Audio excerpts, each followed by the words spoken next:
하나님이 여러분들을 사랑하신다라고 하는 게 우리가 평생 동안 한 남자를 만나서 사랑하고 살고 한 여자와 사랑하면서 가정을 이루는 것, 하나님이 우리를 사랑하신다라고 하는 그 사랑에 비하면 조족지혈입니다. 그야말로 세 발에 핀 거예요. 하나님이 사랑하심이 어떤 건지 우리가 좀 맛봤으면 좋겠는데요. 여러분들은 신앙을 뭐라고 생각하세요? 예수를 믿는다는 것. 그래서 우리는 그것을 예수를 믿는 것, 무엇을 믿느냐? 우리가 갖고 있는 신앙을 기독교, 이렇게 세 자로 표현을 해요. 우리 신앙이 기독교라는 건 틀림이 없어요. 기독. 다시 말하면 세워진 예수 그리스도를 믿는 거기 때문에 그래요. 그런데 그 기독교라고 하는 우리 신앙은 결코 우리 이력서나 혹은 또 나를 드러내는 어느 스펙에 한 줄을 채우기 위한 기독교가 아닙니다. 물론 여러분들 그거 인정하실 거예요. 여러분들의 신앙은 그냥 여러분들이 나는 뭐를 믿는다라고 표현하는 그 신앙의 그 단어가 중요한 게 아니고 여러분들 삶 속에 그리고 여러분들의 걸음걸음마다 마치 이 한 걸음과 이 한 걸음 사이를 연결해주는 그 연결고리 사이사이마다 여러분들이 아무리 견고하게 집을 짓는다 하더라도 거기에 벽돌을 놓고 벽돌을 아무리 조밀하게 붙인다 하더라도 여전히 비어있을 수밖에 없는 그 부분을 우리는 콘크리트라고 하는 것으로 세멘으로 완전히 봉해버리고 그렇게 지어졌을 때 완전해지는 것처럼 여러분들의 삶의 덩어리들을 여러분들이 만들어가는 것처럼 보이지만 그 사이사이를 빈틈없이 메우시고 그거를 견고하게 해주시는 것 하나님의 은혜입니다. 여러분 이것을 철저하게 고백하실 수 있어야 해요. 오늘 이 미가라고 하는 선지자는 여러분들이 아시는 것처럼 소선지자 12명 가운데 한 명으로 기억을 하고 계신 거고요. 그리고 성경책의 순서로 따진다면 소선지 시작을 하고 나서 6번째 나타나고 있는 선지자예요. 근데 이 선지자, 이 사람은 굉장히 중요한 역할을 하게 되는데요. 이 사람이 지금 선포하고 있는 이 말씀은 북이스라엘과 그리고 남유다 양쪽에 다 얘기하고 있는 내용을 지금 포함하고 있습니다. 북이스라엘은 지금 거의 망해가는 마지막 시점이었어요. 다시 말하면 아수르가 목줄만 하나 탁 끊어내면 끝장이 나는 시점이었습니다. 그리고 남유다는 아수르의 끊임없는 공격 가운데 매일매일이 참 피곤한 삶을 살 수밖에 없는 시절이었죠. 여러분 그럴 때 지금 이 말씀을 주신 거예요. 여러분들의 삶은 좀 어떠세요? 요즘 그런 생각들을 참 자주 하게 되는데요. 나빠져도 아주 교묘하게 나빠졌다. 예전에 인간의 삶이라는 게 힘들어도 아주 정말 조밀하게 힘들어졌다 이런 생각이 들어요. 옛날에는 내 집이 좀 어려우면 자기가 열심히 입신양명해서 개천에서 용이 나는 출세의 삶도 가능했던 시절이 있었어요. 이제는 꿈도 꿀 수가 없습니다. 꿈도. 우리가 흔한 얘기로 얘기해서 그냥 형편이 좋지 않은, 여건이 좋지 않은 곳에서 자라면 오늘날 우리들이 성공이라고 얘기하는 그들의 대열 속으로 들어간다는 것은 거의 불가능한 일이 됐어요. 여러분 그런 세상 가운데 살고 계시니 여러분들이 지금 북이스라엘이나 남유다 같은 처지가 아니라 전쟁이 아니라 여기고 이 말씀을 그때나 해당되는 말씀 이렇게 생각하시면 안 됩니다. 오늘 여러분들이 이 자리에 모인 것은 여러분들의 삶의 전부예요. 그걸 오늘 하나님께서 증명해 주십니다. 지금 북이스라엘에게 어떻게 얘기하고 계신가 하는 것을 우리가 미가서라야 기껏해야 아주 짧은 성경이니까 앞에 부분을 잠깐만 좀 봤으면 좋겠습니다. 어느 말씀에서 여러분들 보시냐면 1장으로 넘어가죠. 1장이요. 미가서 1장입니다. 미가서 1장에 보면 10절부터 11절, 12절, 13절 계속해서 그 모든 것에 흩어져 있는 그 북이스라엘 사람들의 동네에 대해서 얘기하면서 그들이 겪어야 될 게 어떤 일인지를 지금 경고하고 계시니 이거는 그냥 왕이나 당하고 그리고 그저 큰 사람들이나 돈이 있는 사람들이나 누리는 사람들만 당하고 끝나는 일이 아니라 그 아주 말단에 있는 서민들, 그냥 무지렁이 같은 삶까지 비참하게 될 것을 얘기하고 계세요. 그런데 2장으로 가면 이런 얘기를 하죠. 3절이에요. 그러므로 여호와의 말씀에 내가 이 족속에게 재앙을 계획하나니 너희의 목이 이에서 벗어나지 못할 것, 이렇게 얘기합니다. 재앙을 또다시 얘기하고 있는데 이 족속이라고 얘기하고 있어요. 2장부터는 누구에게 하는 말씀이냐면 유다, 남유다에게 하는 얘기예요. 1장에는 누구에 대해서 얘기했다고요? 북이스라엘에게요. 그렇기 때문에 5절에 보면 그렇게 얘기하는 겁니다. 1장 5절에요. 야곱의 허물로 말미암으며 이스라엘 족속의 죄로 말미암음이라. 야곱의 허물이 무엇이냐? 사마리아가 아니냐? 유다의 산당이 무엇이냐? 예루살렘이 아니냐? 이러면서 이 사마리아에 대해서 6절에 이러므로 내가 사마리아를 들의 무더기 같게 하고 포도심을 동산 같게 하며 또 그 돌들을 골짜기에 쏟아내리고 그 기초를 드러내며, 이렇게 얘기하세요. 이때 주시는 말씀이에요. 그러니까 여러분들의 삶의 지금 여건과 환경, 그리고 또 여러분들이 살아가는 상황이 어떠신지 한번 점검해 보신대요. 여러분들은 지금 그냥 때거리 해결하고 있고, 그리고 어렵지만 어쨌든 간에 지금의 이 삶을 그냥 유지할 수 있는 계획은 좀 있고, 뭐가 됐든 그 정도는 할 수 있다라고 생각하는 것 때문에 별일 없다고 생각하고 살고 계십니까? 아까 기도도 하셨지만 튀르키예, 그 지역에 이런 지옥이 찾아올 줄은 아무도 몰랐어요. 하나님의 심판은 정말 어느 날 그냥 문득 밤의 도적처럼 오는 일이 확실한 것을 우리는 깨닫게 돼요. 지금 2만 명이 넘는 사망자 얘기하고 있어요. 아마 그보다 훨씬 많아질 것 같아요. 정말 훨씬요. 지금 무더기 치우지도 못하고 있습니다. 결국 그 가까이에 묻혀있는 사람들 중에 생존자 몇 명씩 건져내기가 바쁜 때인데, 이제 다 손을 놓고 본격적으로 철거를 하기 시작하면 그 안에 새벽에 잠자다가 묻혀있는 죽음이 얼마나 있을지는 상상이 안 돼요. 근데 지금 그거로 끝난 게 아니라 불과 몇 시간 전입니다. 그러니까 여러분들이 아시는 것처럼 어제쯤 될 거예요. 중국, 그리고 또 필리핀, 진도는 물론 6 정도, 그리고 중국에서는 한 3점 몇 정도의 지진이지만 여진이 거기까지 지금 이루어지고 있습니다. 그러니까 그 지진은 그냥 그거로만 끝나는 지진이 아니라 아마 상당히 오랜 동안, 그리고 상당히 넓은 지역으로 지진에 영향을 줄 것 같아요. 지금 캘리포니아에서는 그렇지 않아도 빅1이 온다, 빅1이 온다. 이전에 한번 겪었던 것보다 훨씬 큰 지진이 온다는 것은 계속 경고하고 있는데 아마 이게 사인이 될지도 모르겠습니다. 여러분, 우리들은 어느 곳에서도 안전하지 않아요. 그래서 오늘 여러분들이 말씀을 들으시면 6장 오늘 읽은 말씀이지만 하나님이 우리들에게 이렇게 탄식하면서 얘기하세요. 어떻게 이 지경인데도 너는 편안하냐는 거예요. 어떻게 이 지경인데도 너희들 생각만 하냐는 거예요. 어떻게 이 지경인데도 아무 일이 없을 것처럼 여기고 있느냐는 거예요. 여러분, 이것을 탄식하시면서 얘기하시는데 증인을 불러 세웁니다. 우리들을 갖다가 불러 세워놓고 하나님이 이 일이 얼마나 엄중한지를 그냥 얘기하고 싶으신 게 아니라 증인을 세워놓고 인정하고 싶으신 거예요. 그래서 우리들을 피고자로 부르시고서는 마침내 증인을 부르는데 누구를 부른다고 얘기하고 있습니까? 너는 일어나서 산을 향하여 변론하여 작은 산들이 내 목소리를 듣게 하라, 이렇게 얘기했어요. 네가 지금 어떤 변명을 하고 있고 어떤 대답을 하고 있는지 산이 증인이 되게 하겠다라고 얘기하십니다. 그리고 2절에 그렇게 얘기하시잖아요.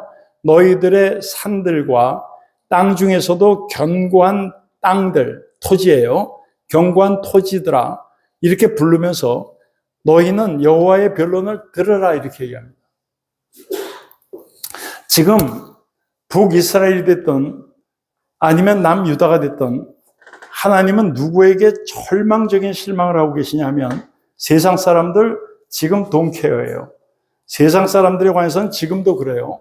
우리가 나중에 찬양 예배를 통해서 들으시겠지만 세상 사람들은 하나님의 마지막 날의 진노가 준비되어 있기 때문에 우리가 상관할 일이 아니에요.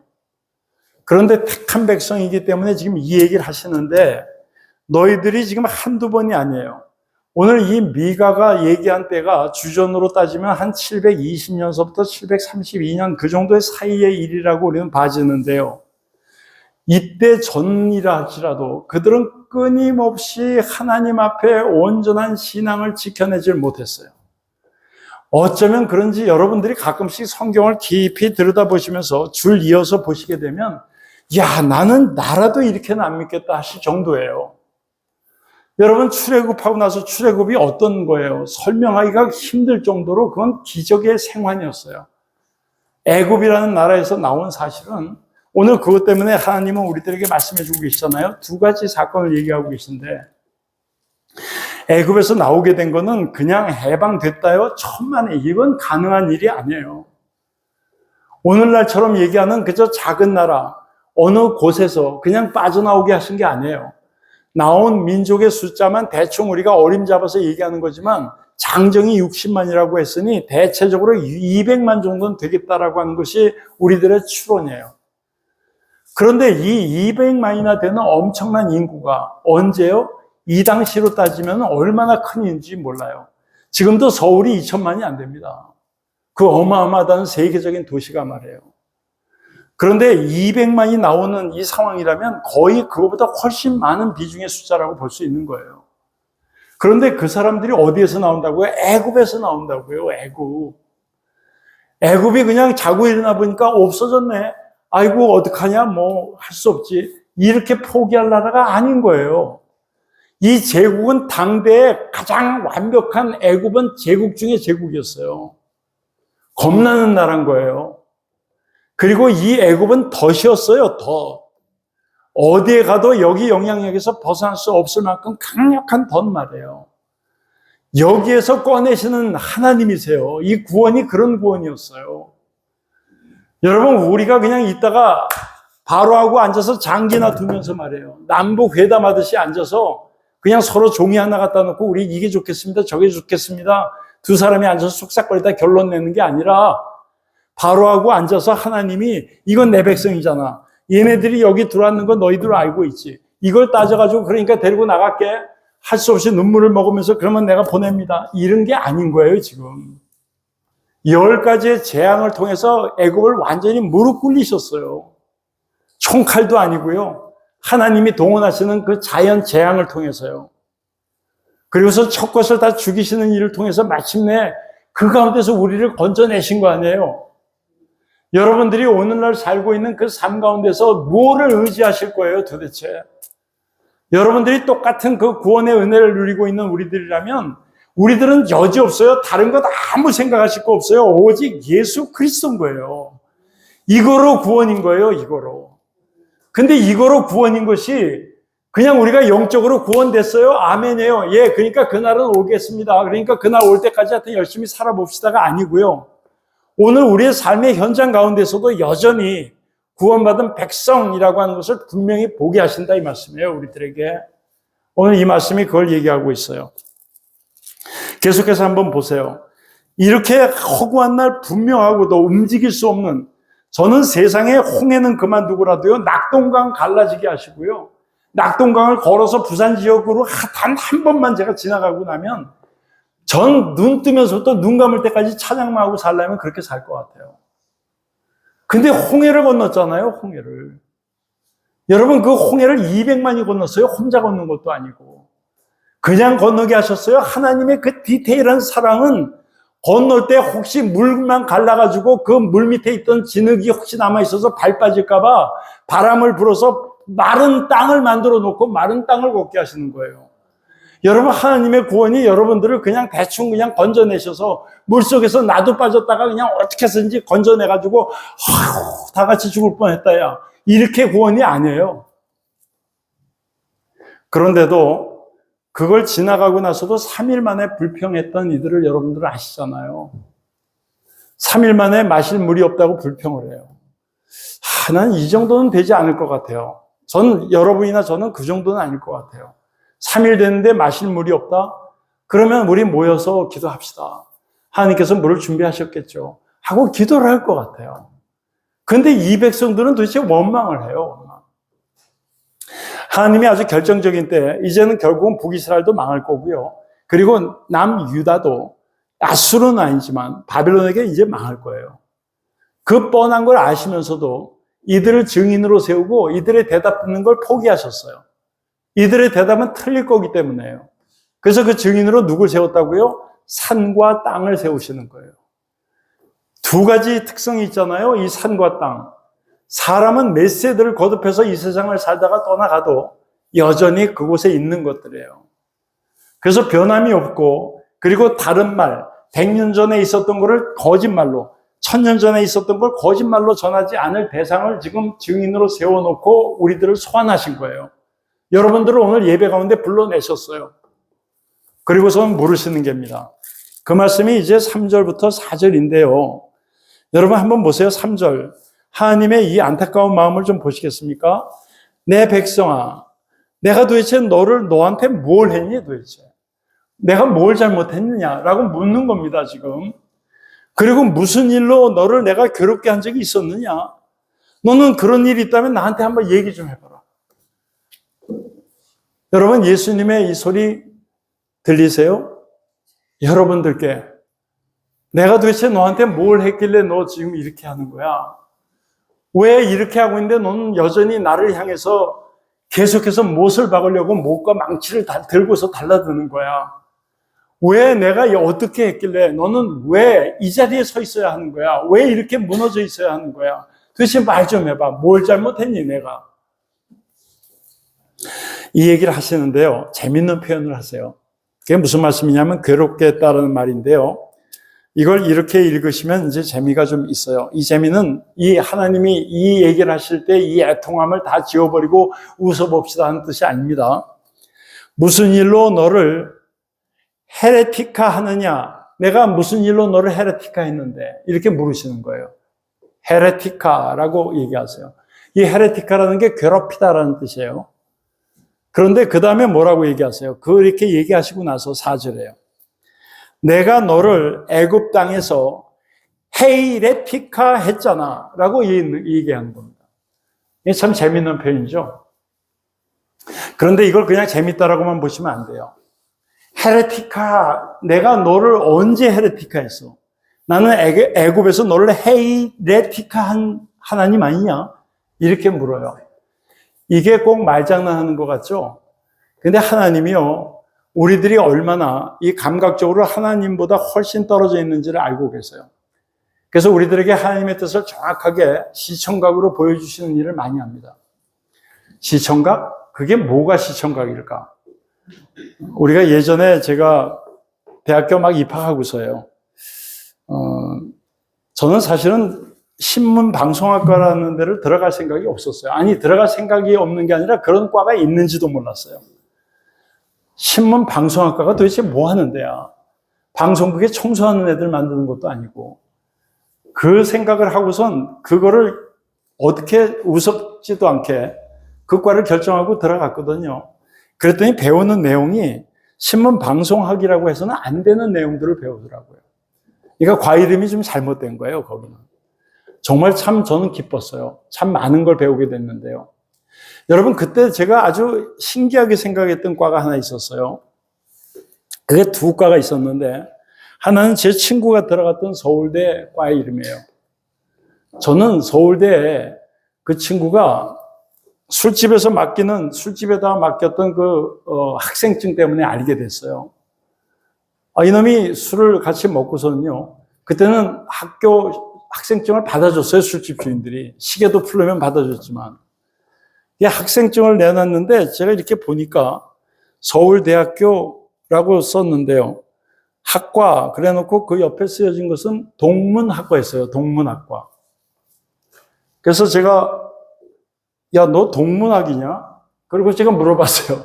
제가 동문학으로 생각하지 않았거든요. 왜냐하면 우리 이과 있었어요, 이과. 동문학과를 갔냐? 그러고서 물어봤더니, 그렇다는 거예요. 그래서 제가 그걸 들어가지고 이렇게 봤습니다. 그랬더니 이놈이 동물학과를, 그걸 창피했던지, 동물학과를 긁어가지고 동문학과로 바꿔서 들고 다니더라고요. 그래서 저는 그때 서울대에 동물학과가 있는 줄 처음 알았어요, 그때. 별과가 다 있더라고요, 진짜. 그리고 또 하나 무서웠던 게, 이화여자대학교에 시청과학과가 있었어요, 시청과학과가. 이 시청과학과는 도대체 뭐 하는 거지? 제가 그 어린 나이에 정말 웃기는 과 중에 하나라고 생각했던 과가 그 시청과학과였어요. 근데 시청각이 얼마나 중요한지 몰라요. 여러분, 오늘 하나님께서 이렇게 얘기하셨잖아요. 괴롭게 했다라고 헤레티카라고 얘기했는데, 인도해낸 것, 헤이티카 했잖아 라고 얘기하는 것은 오늘날 우리들이 알고 있는 아재 말장난이 아닙니다. 아재 개그라고 그러죠, 보통. 그러면서 뭐 말 가지고 제 친구 그냥 정말 두들겨 패주고 싶은 놈이 하나 있었는데, 그 놈은 결국 졸업하고 나서 이제 대전 KBS 방송국의 아나운서가 돼서 거기서 이제 은퇴를 했는데요. 이놈이 늘 그러는 거예요. 아주 정말 밉상인 놈이. 야, 그거 아니야. 그러면 아니면 뒤집어. 뭐 이런 소리 하는 놈들 있잖아요, 왜. 심각하게 얘기하는데 그걸 꼭 농담으로 그렇게 아재 개그 하듯이 얘기하는 놈이 있었어요. 여러분, 하나님이 이렇게 얘기하실 때는 이 뜻을 확실하게 깨닫게 하기 위해서 이렇게 얘기하시는 거예요. 그 두 가지만, 성경에서 나타나는 아주 중요한 것이기 때문에 두 가지만 보고 이제 말씀 좀 계속할게요. 한번 우리 가서 봐요. 재미있습니다. 앞에 조금만 넘어가면 아모스가 있어요, 아모스. 아모스 8장 가시면은 1282쪽인데요. 1282쪽에 가시면 아모스 8장이 있는데, 거기서도 이 아모스에게 아주 중요한 멸망을 얘기하면서 아모스 선지자에게 이렇게 얘기하세요, 1절에. 8장 1절 보면 주 여호와께서 내게 이와 같이 보이셨느니라 라고 중요한 얘기를 합니다. 이게 중요하지 않았으면 이렇게 성경에 기록했겠어요? 보라, 여름 과일 한 광줄입니다. 이렇게 얘기합니다. 그러면서 2절에 그렇게 얘기해요. 그가 말씀하시되 아모스야, 너는 지금 뭘 보고 있지? 그러니까 아모스가 대답해요.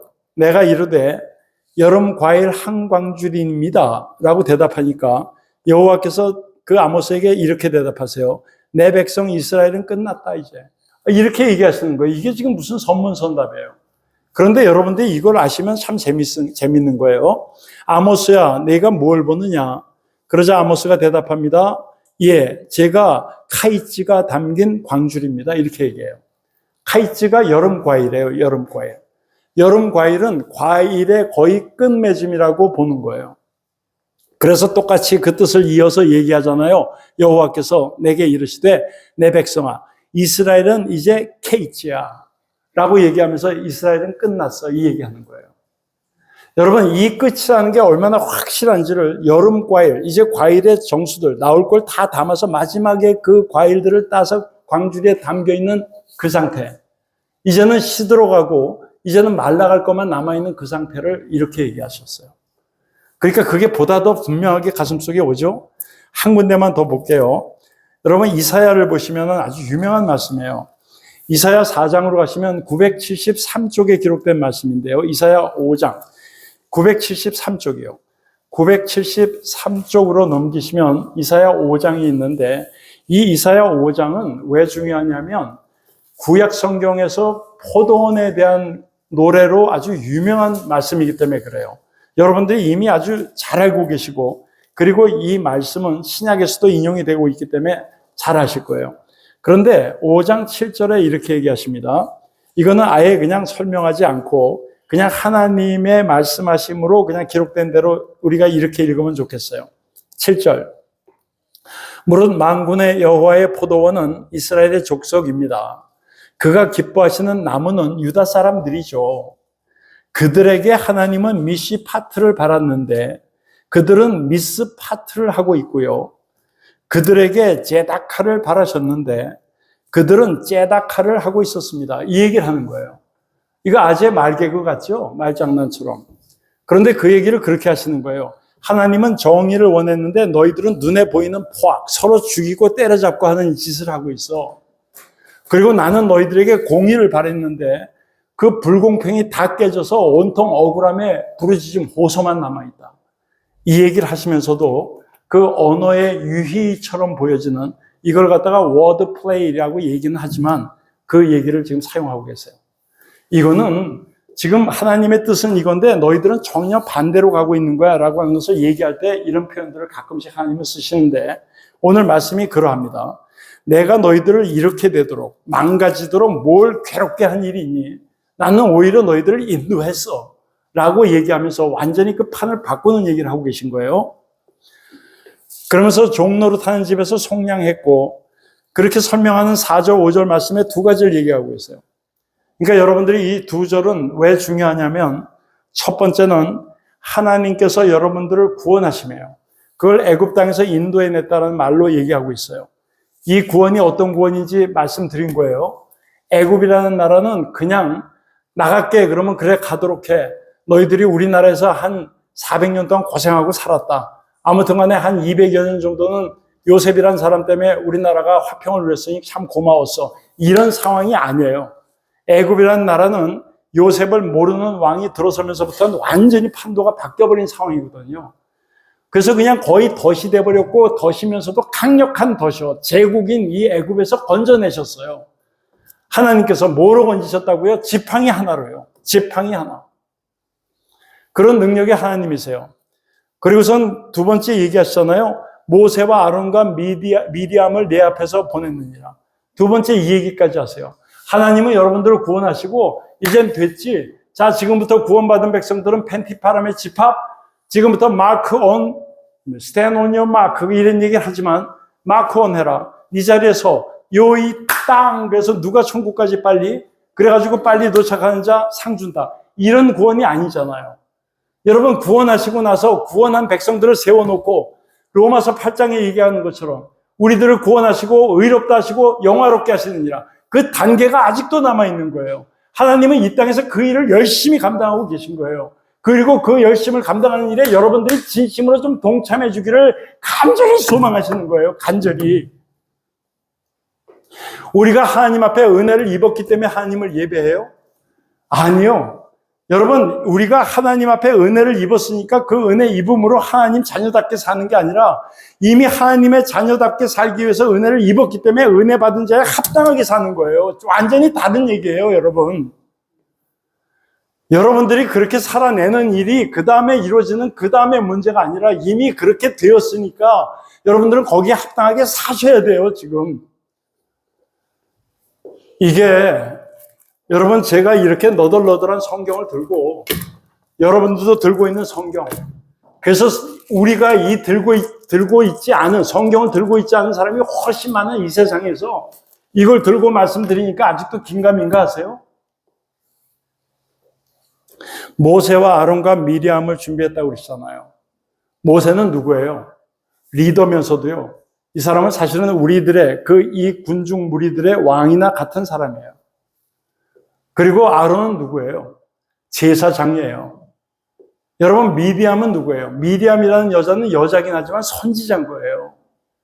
여러분 우리들이 어쨌든 우리 갈 바를 알지 못할 때 갈 바를 제시해주고 분명하게 앞서가시는 그분도 준비해 주시고, 그리고 우리가 죄 가운데 계속 넘어지고 죄 때문에 하나님의 거룩함을 이루지 못하는 답답하고 안타까운 삶을 살 때 그것을 도말할 제사장으로서의 예수도 계시고, 그리고 또한 우리가 다 평안 가운데서도 그냥 이것으로 됐구나라고 허리띠 풀고 그 다음부터 방종하면서 사는, 방탕하면서 사는 삶이 아니라 그 안에서도 여전히 은혜 안에 묶여서 바라보아야 할 것을 바라보고 끝까지 그것을 향해서 나갈 수 있도록 계속해서 제시해 주시고, 그리고 또 알려주시는 선지자도 준비해 주신 거잖아요.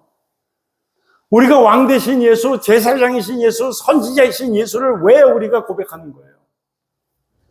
구원받은 우리들 그냥 그대로 내버려 두지 않으셨어요. 여러분들 예수 믿고 할렐루야 구원받아서 눈물 흘리고 난 삶부터는 여러분들이 각자 도생해가지고 천국에 도착하기만 해다오라고 기다리고 있는 하나님이 아니시고요. 여러분들 삶 속에서 지금도 가슴 두드리시면서 함께 눈물 흘리시면서 우리들 흔들어대시면서 내가 도대체 너에게 뭘 잘못했는데 넌 여전히 여기에서 주춤거리고 있니? 얘기 좀 해봐라 한번. 나한테 얘기하는 변명이 아니고 너를 지켜보고 너희들 선조 때부터 있었고 너희들 후손까지 여전히 그 자리에 있을 산과 이 땅 증인 앞에서 얘기 좀 해봐라. 그러시는 하나님이 5절에 이 말씀까지 하십니다. 내 백성아라고 얘기하시잖아요. 그래서 모압 왕 발락이 꾀인 것과 부올의 아들 발람이 그에게 대답한 것, 그것도 좀 기억해요. 여러분 지금 이 얘기를 통해서 계속 우리들에게 지금 세 번째 얘기를 하시는 거예요. 첫 번째는 구원 기억해라. 너 구원이라는 것은 어떻게 일어난 건지 알아야 돼. 두 번째, 구원받은 너를 끝까지 정말 제사장이 되신, 그리고 선지자가 되어주시고 왕이 되신 예수께서 끝까지 너와 세상 끝날까지 함께하면서 같이 가고 있는 하나님을 좀 기억해. 세 번째 얘기하시잖아요.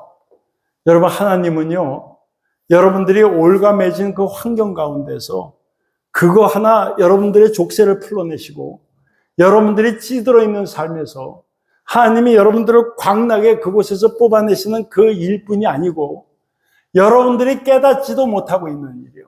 무슨 얘기냐고요? 여러분 이 땅에 도착해가지고 모압 광야에서 이들이 어디로 들어간다고요? 가나안을 들어가기 위해서 지금 텐트 치고 마음을 가다듬고 있는 이때에 무슨 일이 벌어졌다고요? 발락이라는 자가 발람을 불러다가 저주해라 저주해라 저주해라 라고 하고 있는 거예요. 여러분들 삶 가운데 여러분들의 24시간이 평안하셨어요? 그래서 여러분들이 그냥 여러분들 주여 하고 한번 한 것 때문에 그냥 그저 평안한 길 그냥 걸어오신 거예요?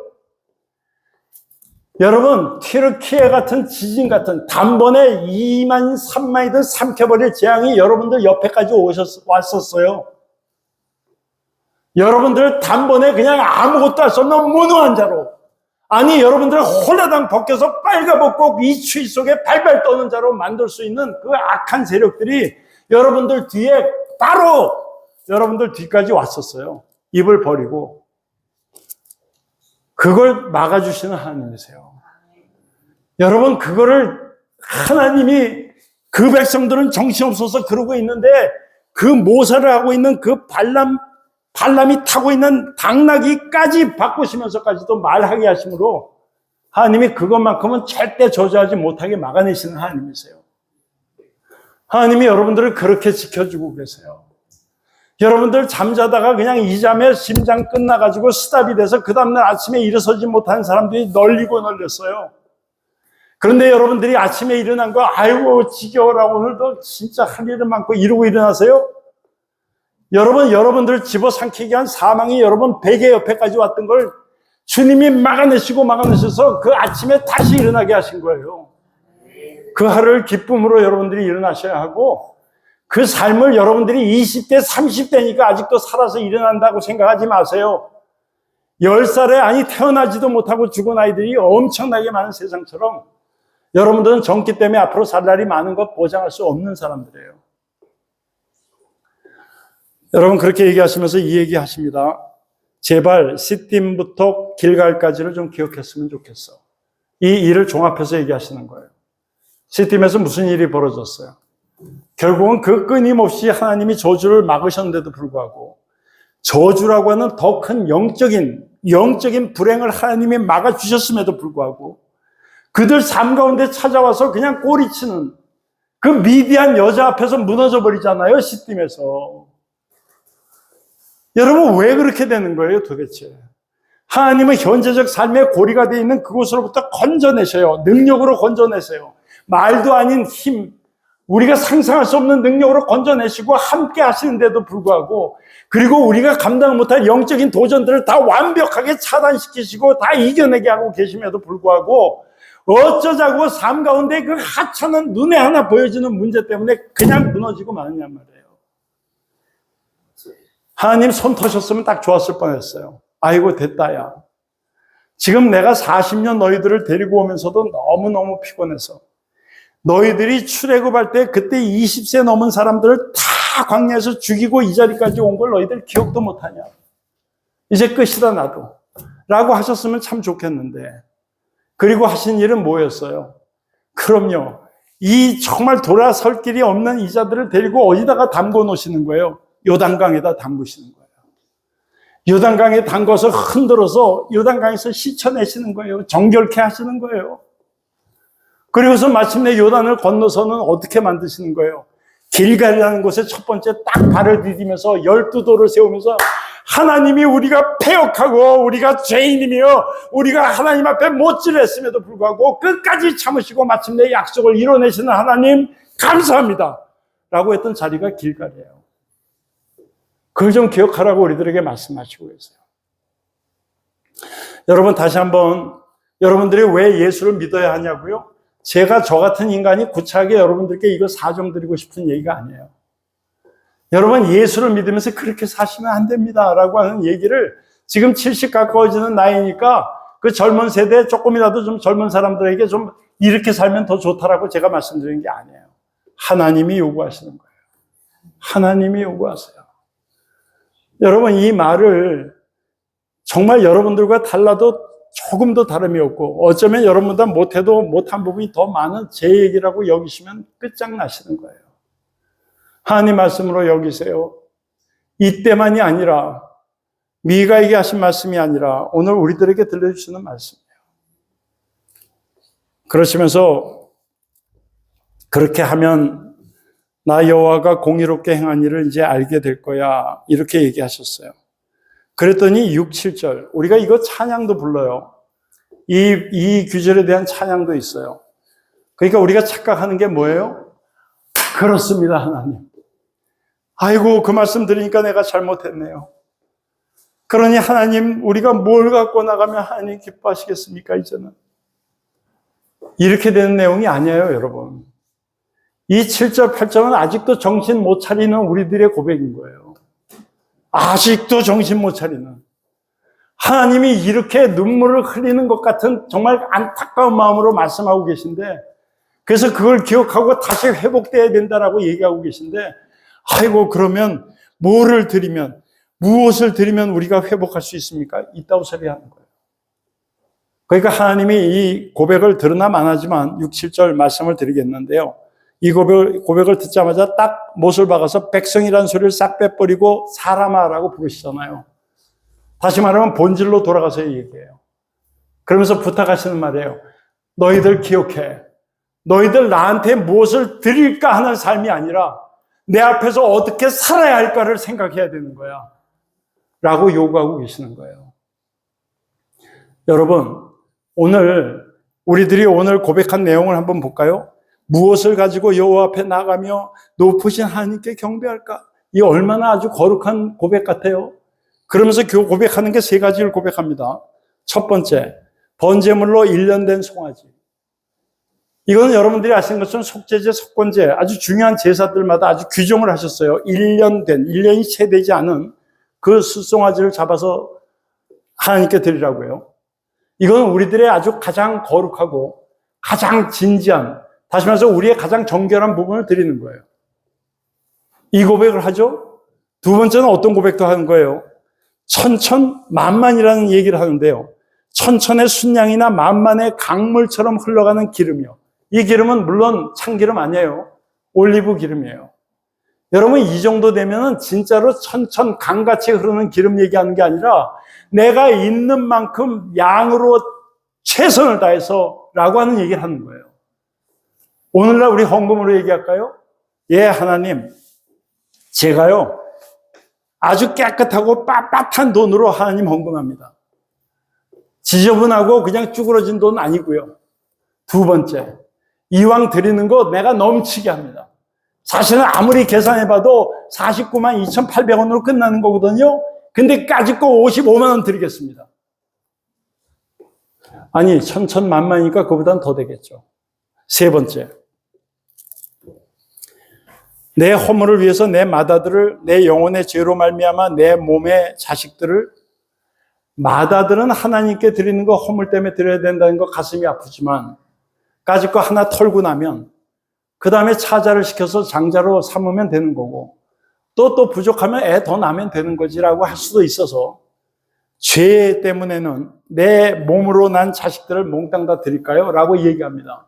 무슨 얘기하는 거예요? 예, 그럼요. 우리의 완전한 결단과 헌신을 얘기해요. 여러분, 지금 이렇게 사는 것도 사실은 힘들어요. 우리는 이렇게 살지도 사실은 못해요. 우리들의 가장 소중한 것을 하나님께 드리거나, 우리가 우리의 분에 넘치도록 많은 것을 드리거나, 혹은 또 우리의 모든 헌신, 우리의 삶을 다 던져놓는 결단의 헌신을 하지도 못해요. 그런데도 불구하고 하나님은 이렇게 고백하는 고백을 들으면서 그거 no, no, no, no 라고 얘기하시는 거예요. 우리들이 정말 우리들의 신앙이 어떤 의미에서는 좀 가슴 아픈 역사를 갖고 있는 거죠. 우리가 처음부터 자생적으로 되어 있었던 기독교를 받은 게 아니라 기독교를 들고 자기의 삶을 던져서 왔던 선교사들을 통해서 기독교를 맞아들이게 돼요. 근데 사실은 그 가운데도 여러 가지 비화는 있어요. 여러분들 신앙에 갑자기 똥통 던지고 싶은 생각은 없기 때문에 그 비화 같은 거 얘기하면 뭐 하겠어요. 사실은 시험하는 같은 거 쫓아서 나도 그냥 세계 여행 삼아 그리고 또 한 건 하기 위해서 그냥 그렇게 왔던 선교사도 있었고요. 정말 자기의 모든 것들을 다 던지고 목숨을 버리면서 왔던 선교사도 물론 있었어요. 그런데 우리가 그걸 지금 따지자는 게 아니에요. 우리가 그렇게 예수 그리스도를 영접을 했고요. 영접하는 일을 통해서 마침내 평양 대부흥운동이라는 회개라고 하는 중요한 행위를 통해서 이른바 성령의 강력한 역사까지도 맛봤던 우리 대한민국이에요. 그런데 지금 우리 기독교는 어디 가 있습니까? 여러분들의 신앙은 정말 무엇인가요? 여러분들이 신앙하는 이유가 뭡니까 도대체? 여러분들이 예수를 믿는 이유가 뭐예요? 이 정도 제가 여쭤보면은 여러분들은 벌써 제 우둔한 질문을 넘어서는 분들이라 뭐가 정답인지를 알고 계세요. 정답이 아니라 실제적으로 여러분들이 어떻게 살고 있는가를 고백해 보세요. 여러분들이 살고 있는 모습을 한번 고백해 보세요. 왜 예수를 믿습니까 도대체? 교회에서 열심히 해가지고 교회에서 표창장을 줍니까? 아니면 여러분들에게 교회에서 월급을 주기도 해요? 왜 교회에 열심을 내고 계십니까? 열심을 내시는 분들은 말이죠. 그 답을 오늘 얘기해 주시는데요. 우리들이 주의해야 될 단어가 세 가지가 나와요. 하나는 정의라고 하는 단어고요. 하나는 사랑이라고 하는 단어고요. 그리고 끝으로는 겸손이라는 단어예요. 근데 이 중요한 세 가지의 단어를 통해서 해야 하는 일이 있어요. 그게 뭐냐면 정의는 행하는 거예요. 정의는 여러분들이 입을 닫고 행하는 거예요. 정의는 나발부는 게 아니에요.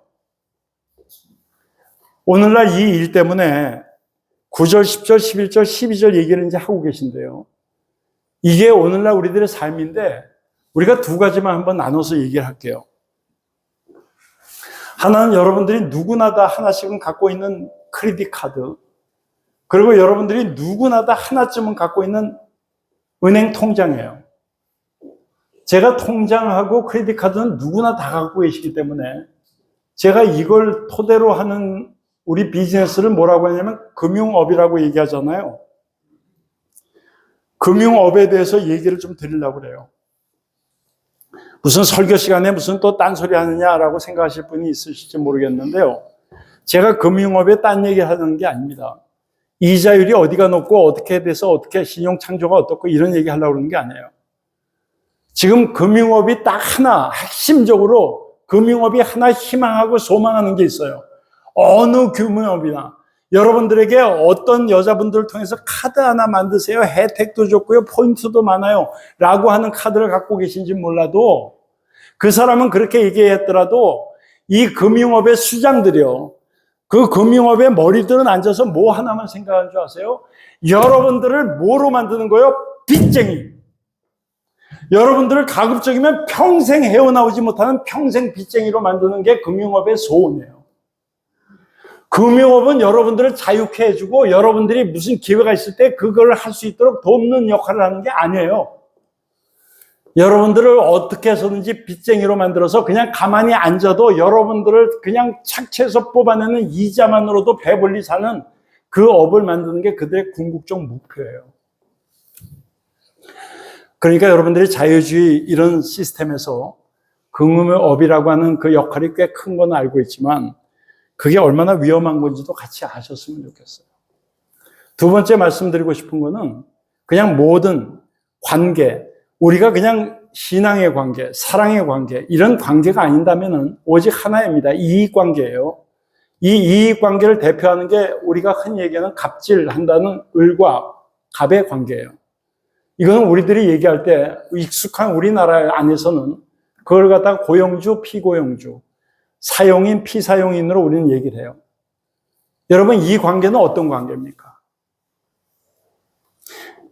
어느 나라에 가도 마찬가지인 거예요. 심지어는 공산주의 국가에서도 돈을 번다라고 하는 주체는 끊임없이 자기가 돈을 얼마나 벌었으면 좋겠다, 이 상황에서는 요만큼이면 되라고 하는 기준을 절대로 갖고 있지 않아요.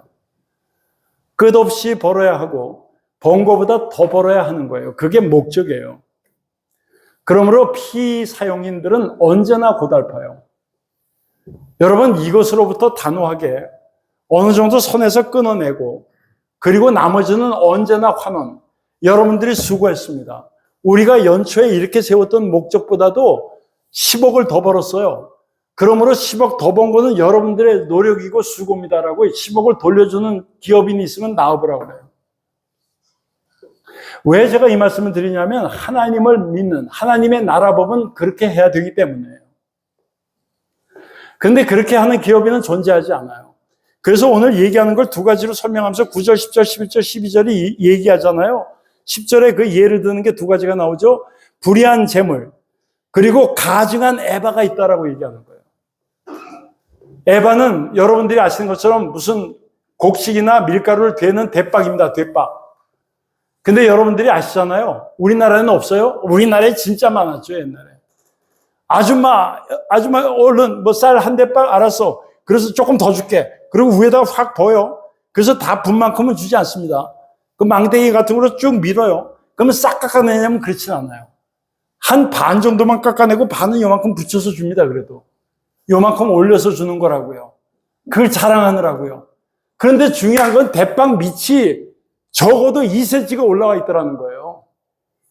여러분, 대빵이 2cm면 그 위에다 가득 담아도 그게 정상적인 무게가 될 텐데 그걸 2cm나 올려놓고 그리고 반을 쓸어버리면서 덤으로 주는 것처럼 행세하는 일, 가증한 에바라고 얘기하는 거예요. 여러분, 이런 일들이 우리 안에 없습니까? 제 안에도 있어요. 솔직히 고백드리는 거예요. 그리고 11절에 얘기하죠. 부정한 저울. 이것도 한번 난리가 났었죠. 예, 그 없는 사람들 한번 어머니 손잡고 그렇게 어머니가 회 좀 먹고 싶어 한다니까. 회가 그게 그냥 음식이에요? 짜장면도 아니고요. 회 한번 먹여드리겠다고 그래서 그냥 일식집에 가서 앉았다간 대박 쓸 것 같아서 그럴 돈도 없고 그냥 주섬주섬 버스 타고 수산시장까지 가서 이거 생선 요만한 거 요거 하나 잡아주세요 라고 하는데 그 생선을 뽑아가지고 바구니에 올려서 손으로 누른다며요. 무게 늘리느라고. 그것도 기술이라고 그래요. 여러분, 부정한 저울. 눈에 보이는 건 분명하게 그 그램수, 그 킬로인데 그게 고기 무게가 아니라 딴 무게가 더해져서 보여지는 것. 이게 다 뭐 때문에요? 돈 때문에 그런 거예요. 그래서 12절에 얘기합니다. 그렇게 해서 부자 된 사람들 강포가 가득하고 그 주민들은 거짓을 말한다. 여러분, 지금 갑자기 하나님이 뭔 얘기하시는 거예요? 지금 나라가 망하게 생겼어요, 지금. 너희들 빨리 바른 제사 드리고 두 손 들고 회개하고 하나님 앞에 온전한 제사 드려. 이 얘기 하시는 게 아니에요. 전혀 다른 얘기를 하세요. 여러분, 다시 한번 생각하세요. 이제 정말 그렇게 생각하고 사순절 시작했으면 정말 좋겠어요. 우리가 이 사순절 시작하면서 여러분들 삶을 바꾸세요. 여러분들 태도를 바꾸시고 여러분들 생각을 바꾸시고 여러분들 언행을 바꾸세요. 바꾸셔야 해요. 하나님은 바꾸라고 요구하고 계세요. 우리들에게 예배를 열심히 드려서 천천만만이라도 내가 집 팔아서라도 헌신하고 싶습니다라는 열심을 기다리고 계신 게 아니라 여러분들의 삶의 자리에서 공의를, 여러분들의 삶의 자리에서 이웃을 사랑하는 일을, 여러분들의 삶의 자리에서 겸손하게 하나님과 동행하는 일을, 그거를 원하고 계시다는 걸 기억하시기를 축원드리겠습니다. 여러분, 공의, 그게 도대체 뭘까요? 공의는 한마디로 얘기해서 두 가지입니다. 우리가 크게 나누면 두 가지로 공의를 보는 거예요. 하나는 뭡니까? 하나님의 말씀에 순종하는 거예요. 여러분, 그게 공의예요. 하나님의 말씀에 순종하는 것 때문에 달라지는 게 없다고요? 천만에요. 여러분들이 하나님 말씀에 순종하는 것 그저 그냥 허리띠 메고 하라니까 합니다라고 하는 게 아니라 정말 하나님께서 여러분들에게 주신 말씀대로 순종하는 삶이 바로 하나님의 공의를 쫓아 사는 삶이에요. 두 번째는요, 공의가 주는 뜻은요, 공평함이에요. 공평함. 하나님은 빈틈이 없으세요. 많이 번 사람은 많이 먹고 많이 배 터지고 하라고 얘기하시는 게 아니라 우리가 세상에서 그만큼 누리는 권리를 갖고 있으면 세상에 대한 그만큼의 책임도 같이 지라고 요구하시는 게 하나님의 공의예요. 그래서 서울대 나온 사람들은 특별히 근신하셔야 돼요. 그래가지고 서울대 나와서 검사를 하고 검사를 해서 특수부에 들어갔고 특수부에 들어가서 마침내 그들 끈앞풀이 단단하게 엮여있는 마피아를 만들었다면 그 사람들은 사회적 책임의 모든 것들을 다 기울여야 되는 거예요. 자기 배를 채우는 게 아니라. 여러분, 이렇게 돌아설 수 없는 이 세상을 하나님께서 심판하시겠다고 이제 쭉 선포하시는 말씀이 뒤에 나오는 거예요. 여러분, 우리 다시 한번 나 하나, 김해에서 살고 있는 나 하나, 사람들이 인정하지도 않는 나 하나가 그렇게 사는 게 도대체 무슨 의미가 있어? 라고 혹시 생각하시는 분들이 있으세요? 여기 제가 이건 찾으실 필요는 없어요. 제가 그게 얼마나 의미 있는 일인가를 좀 말씀드리기 위해서 읽는 거예요. 민수기 20장에는 여러분들이 잘 알고 있는 사건이 하나 기록되어 있어요. 무리바에서 나온 반석을 때리는 사건이에요. 여러분, 모세 보고 얘기하셨어요. 그 앞에서 반석에게 명령해 물 나오라고 이렇게 얘기하셨는데도 불구하고 여러분들이 아시는 것처럼 모세는 가서 반석을 2번 두들깁니다. 그랬더니 하나님이 이렇게 얘기하시잖아요. 12절에 여호와께서 모세와 아론에게 얘기하면서요, 너희가 나를 믿지 않았구나 이렇게 얘기해요. 야, 도대체 이게 심각한 얘기예요. 야, 너 지금 내가 하라는 일을 하는 건 옳은데 내가 말하라고 그랬지 누가 때리라고 그랬어? 이렇게 얘기를 하지 않고요, 안 믿었다 그러는 거예요. 나를 안 믿었다. 두 번째요, 이스라엘 자손의 목전에서 내 거룩함을 나타내지 않았어. 이 얘기 하시는 거예요. 도대체 그게 뭐예요? 거룩함을 나타내지 않았다니. 근데 여기에 대한 힌트가 이제 시편의 106편에 나와요. 그래서 제가 읽어드릴게요. 시편의 106편에 보면은 이런 말씀을 기록하고 있어요. 32절인데요. 그들이 또 무리바 물에서 여호와를 노하게 하셨으므로 그들 때문에 재난이 모세에게 이르렀나니. 맞았어요. 모세는 이것 때문에 가나안 땅 못 들어가게 된 거예요. 그래서 이 원망하는 일 때문에 모세가 물론 자기가 하나님 말씀을 어긋나게 하긴 했지만 그것 때문에 재난을 당하게 돼요. 그런데 33절, 이렇게 된 것은 그들이 그의 뜻을 거역함으로 말미암아, 하나님 뜻을 거역하는 것으로 말미암아 모세가 그의 입술로 망령되이 말하였음이로다. 이렇게 얘기합니다. 여러분, 이건 무슨 얘기인지 아시겠어요? 여기에서 민수기 20장에서 뭐라고 그랬냐면 10절에요. 모세가 그 사람들 의심하면서 계속 땡깡 쓰는 저 백성들 앞에서 반역한 너희여 들으라 이따오 소리만 했는데 사실은 그거보다 더 험한 민수기에 기록할 수 없는 말을 한 거예요, 모세가. 여러분들이 아무리 하나님의 일을 하고 여러분들이 하나님의 일에 대해서 저 사람보다 훨씬 뛰어난 일, 그리고 또 열심을 다하는 자리에 있다 할지라도 여러분 그 사람을 폄하하거나 멸시하는 말은 절대로 하시면 안 돼요. 하나님이 그걸 기억하시고요. 생각해 보세요. 애굽이 뭘 잘못했어요? 이 백성들 75명 데리고 들어온 그 백성들을 여러분들이 아시는 것처럼 고센 땅에다 품어가지고 200만이 되게 한 그 나라를 뭘 그렇게 때려잡을 일이 있어요, 도대체가. 도대체 애굽이 뭘 잘못한 게 있어요? 하나님 앞에 무슨 쑥떡을 먹이기나 했어요? 아니면 하나님은 필요 없다라고 얘기를 하기나 했어요? 어쩌자고 이 이스라엘 백성은 눈만 뜨면 원망하는데도 그냥 붙들고 가시냐고요. 왜? 백성아 백성아 하면서. 그리고 그렇게 끔찍하게 잘못하지 않는 애굽은 왜 이렇게 박살을 내시냐고요. 그냥 완전히 초토가 다 완전히 끝날 수 있도록요. 심지어는 그냥 홍해 건너가면 끝나요. 그거가 아니고 그냥 때를 지어서요. 마지막 남아있는 그 애굽의 군사들이 쫓아왔던 걸 다 물에 잠가버리셨어요.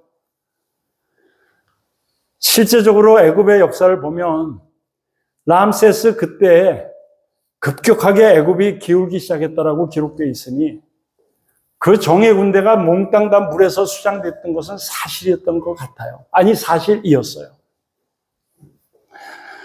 여러분들이 도대체 오늘 이 망령되이 행하는 모세가 뭘 잘못했어요? 왜 40년을 고생한 그 모세를 미디안에서 그렇게 끌어내가지고는 결국 그 앞에까지 오게 하고 못 들어가게 하시냐고요. 원망하고 불평했던 놈들 망치로 다 이빨을 다 부셔뜨리고 앉아있어도 시원찮을 텐데 왜 그들을 품에 안으시냐고요. 신명기는 이렇게 얘기하고 계세요. 신명기 말씀 제가 읽어드립니다. 7장 8절이에요. 7장 8절에 이렇게 얘기하십니다. 다른 거 얘기하지 않으세요. 7절, 여호와께서 너희를 기뻐하셔. 그리고 너희를 택하셨어. 그 이유는 말이야, 너희가 다른 민족들보다 숫자가 많기도 아니고 다른 민족들보다 오히려 잘나서도 아니고 오히려 너희들은 모든 민족 중에서도 가장 볼 것 없는 민족이야. 8절, 그런데 여호와께서 다만, 오직이에요. 오직. 이유는 이거 하나라고 그래요. 너희를 사랑하심으로 말미암아. 진심으로 아멘이에요, 여러분. 여러분, 우리가 공의를 설명드렸는데요. 두 번째가 사랑이라는 거 여러분들이 기억하셔야 돼요. 여러분, 서로 사랑하세요. 무슨 수를 쓰더라도 사랑해내셔야 해요. 그래야 그 사랑의 관계를 통해서 이루시는 일을 하나님이 기쁜 마음으로 주실 수가 있는 거예요. 제가 이 신명기가 얼마나 귀한 말씀인지 여러분들도 아시잖아요. 그 신명기에 있는 10절 말씀 하나 더 읽어드릴게요. 신명기의 10절에 보면은 이렇게 얘기하십니다. 오늘 말씀하신 내용 똑같이가 나와요. 신명기 10장 12절, 이스라엘아, 뭐가 틀린지 잘 들어보세요. 신명기 10장 12절, 이스라엘아, 내 하나님 여호와께서 너에게 뭘 요구하고 계신지 그게 무엇인지 알겠느냐?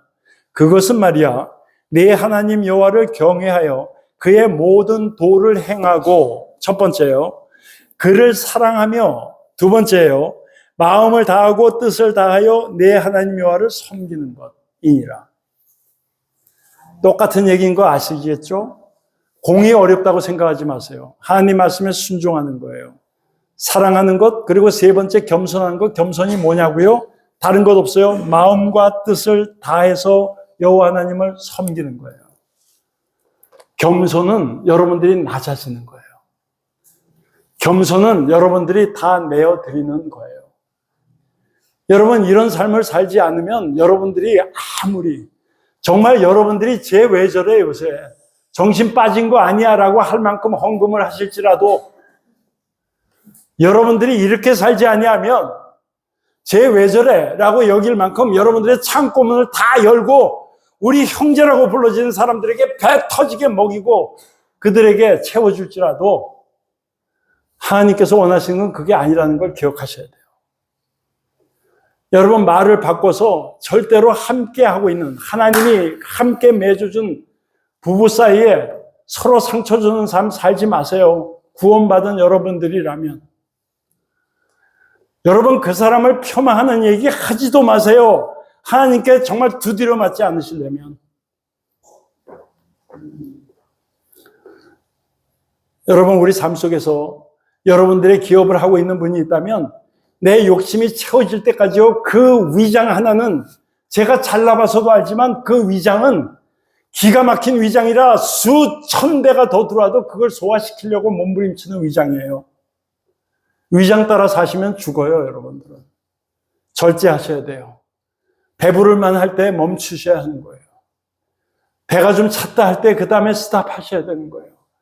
그냥 남들보다 더 많이 넣기 위해서 밥그릇 밑에다가 고기 구워진 거 미리 숨기는 사람도 있다고 하는데, 그렇게 해서 숨겨놨다가 다 고기 먹고 불판에 고기가 없어지면 그 다음에 밥 밑에 숨겨놨던 고기를 꺼내 먹는 삶이 아니라 꼭꼭 씹으세요. 다른 사람들이 고기 덩어리 먹기 위해서 10덩어리 가지고 갈 때 한 덩어리 가지고 꼭꼭 씹으세요. 그래야 여러분들이 건강하신 거예요. 여러분, 우리들이 삶 속에서 이 몸뚱아리는 영하고 다른 것 같으세요? 제가 그래서 말씀드리는 거예요. 신앙이라고 하는 것, 예수 믿는다는 것은 내가 살아가는 삶 위에 가로 열고 기독교입니다라고 쓰는 또 다른 사항이 아니라 여러분들 존재 자체고 여러분들의 삶의 현실이며, 그리고 또 여러분들이 살아가야 할 바로 여러분들의 앞날인 거예요. 저는 오늘 주신 이 말씀이 우리가 앞으로 찬양할 때도 내가 무엇을 가지고 하나님 앞에 나갈까 잊어버리세요. 하나님 앞에 뭘 갖고 나갈까부터 여러분들 신앙은 무너지는 거예요. 내가 하나님 앞에 어떻게 살까를 생각하셔야지 바울이 얘기했던 것처럼 삶 자체가 여러분들의 몸이 산 제물로 드려지는 삶이 되는 거예요. 그런 사람들이 예배하는 거예요. 예배에서 그 삶을 사는 게 아니고요. 여러분들이 은혜 받았기 때문에 은혜 받은 자로 사는 거예요. 열심히 말씀 들고 말씀에 순종해서 은혜를 마침내 받게 되는 게 아니고 말입니다. 여러분들께 오늘 말씀하신 것처럼 내가 너한테 뭘 잘못했니? 내가 도대체 너한테 뭘 부족하게 해서 네가 나한테 손들고 주님 이건 필요해요 라고 했는데 뭘 안 줘서 네가 혹시 나한테 마음 상했냐? 그런 일이 있는지 한번 얘기나 좀 해봐라. 그런 일은 없습니다. 여러분, 하나님께서 여러분들을 구원하신 그것으로 기뻐하는 여러분 되시고, 그리고 여러분들 삶에 동행하시면서 여러분들의 죄의 문제, 그리고 여러분들의 앞으로 삶의 문제, 그리고 지금 살아가는 그 모든 삶의 문제를 책임져 주시는 주님께 감사드리고, 그리고 여러분들도 알 수 없었던 내일도 마찬가지고 끝나고 돌아가는 길에도 끝장날 수 있는 삶이 여러분들을 삼키려고 달라들어도 그 입을 찢어버리시면서 여러분들을 삼키지 못하게 하시는 보호하심이 있다는 것도 믿으시고, 여러분들의 전 생애를 늘 주님 앞에서 그려보면서 감사함으로 살아가는 여러분 되실 때, 여러분들은 부엌에서도, 여러분들은 직장에서 돌아오선 가정에서도, 여러분들은 친구들과 함께 즐겁게 함께하고 있는 그 식사의 자리에서도 여러분들은 공의를, 그리고 사랑을, 그리고 겸손을 하나님 앞에 행하는 복된 자들이 다 될 줄로 믿습니다. 기도하겠습니다.